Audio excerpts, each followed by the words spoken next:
Pilgrimage is a journey for the soul, but who says it can't be comfortable? Here is how to plan a luxury pilgrimage that's pure devotion and zero hassle. Tip number 1.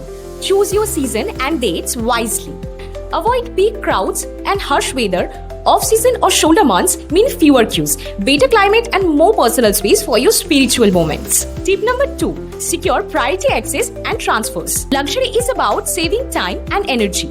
Pre-book VIP darshan passes, private transfers or even helicopter rides where available. So you focus on the prayer, not the queue. Tip number 3.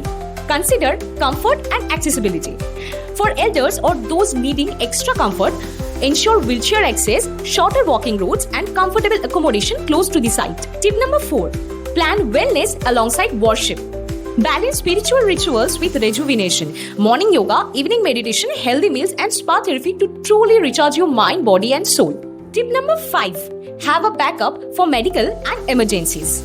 Even on the most peaceful journeys, it's wise to have a medical backup, travel insurance, and a local contact in case of emergencies. A luxury pilgrimage is all about comfort, care, and connection. So, your spirit can focus on the journey and not the logistics. Let Explore and More plan your soulful luxury escape. Visit our website or DM us on WhatsApp. And of course, don't forget to like, share, and subscribe to Explore and More for more soulful luxury travel inspiration.